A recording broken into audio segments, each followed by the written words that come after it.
Okay, I'm going to show you a little bit of work I did on a customer's 65 Ford Fairlane. We installed this Controlled Freak suspensions, their shock tower trim kit that allows for clearance for headers and a larger engine. I'm not a Ford guy, but I do a little bit of fabrication and done this for a friend of mine. First thing you do is you kind of look through this instruction booklet, and I should have done this video before I started doing any work on this car, but it's going to give you this template, and the arrow points to the front, whether it's on the driver's side or the passenger side. And basically, if you have one of these, you'll notice this comes out like and comes down here. This, you can't see any of this control arm area from the factory, and this thing will sit about like that. I just held it up there.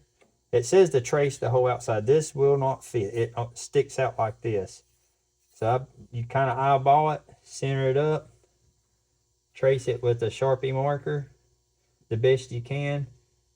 And what I did is I cut that thing on both sides, and I cut it out of the way, and I kept laying this template up there little at a time. And I was looking at the picture and the instructions, and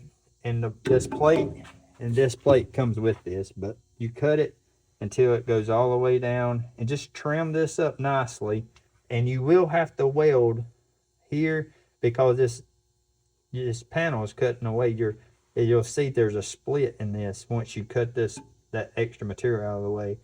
But you'll just take your MIG welder or TIG welder, either one, but I used a MIG on this, and weld all the way around, then I ground it smoothly, and I put some rattle can paint on it so it wouldn't rust for the time being. And I just kept trimming this until that plate fit flush on there where I could weld it. And I did have to trim out a little bit on the edge like this right here, so this template never does fit in there quite right. They need to make a nice paper template. Take your time. The best thing you can use to cut this, get you a good cutoff wheel. I like these extendable cutoff wheels, and that's got to be the best tool I've ever used. My blade's broke now, but it's a Mac tool air saw. Comes in real handy when doing some of the sheet metal work.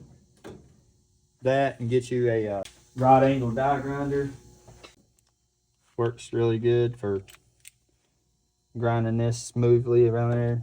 You can get different roll-locks for it. That one's got some paint built up on it. And also use this. You can get these grinders you can get all of this at Harbor Freight. It'll get the job done. But just take your time when you trim it, because its instructions are pretty much useless. So I wouldn't recommend it for someone who's afraid to do any kind of fabrication. It's a lot more cutting than welding. It's not much fun, but anyway. So that's how it's done.